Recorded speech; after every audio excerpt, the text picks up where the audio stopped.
ଜୟ ମା ଶାରଳା ମା। ଆପଣମାନେ ସମସ୍ତେ ଏଇ ଭିଡ଼ିଓ ମାଧ୍ୟମରେ ମା ଶାରଳାଙ୍କର ବେଶ ଦର୍ଶନ କରିପାରିବେ।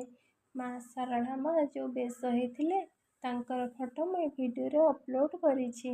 ଆପଣମାନେ ସମସ୍ତେ ମା ଶାରଳାଙ୍କର ବେଶ ଦର୍ଶନ କରି ହୃଦୟରୁ ପ୍ରଣାମ ଜଣାନ୍ତୁ। ଆଜିର ନୂତନ ବର୍ଷର ସମସ୍ତଙ୍କୁ ମୋର ହାର୍ଦ୍ଦିକ ଅଭିନନ୍ଦନ। ପ୍ରଭୁ ସମସ୍ତଙ୍କ ଜୀବନରେ କିଛି ପରିବର୍ତ୍ତନ ଆଣନ୍ତୁ। ସମସ୍ତଙ୍କ ଜୀବନରେ ସୁଖ ଭରି ଦିଅନ୍ତୁ। କାହାର କିଛି କ୍ଷତି ନ ହଉ ମା। ଆପଣଙ୍କ ପଣତକାନିରେ ଏ ସଂସାରବାସୀଙ୍କୁ ଘଣ୍ଟ ଘୋଡ଼େଇ ରଖିଥାଅ।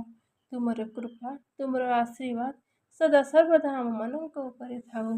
ବିପଦରେ ଆପଦରେ ତୁମେ ମା ଆମକୁ ସବୁବେଳେ ସାହା ହେଉଥାଅ।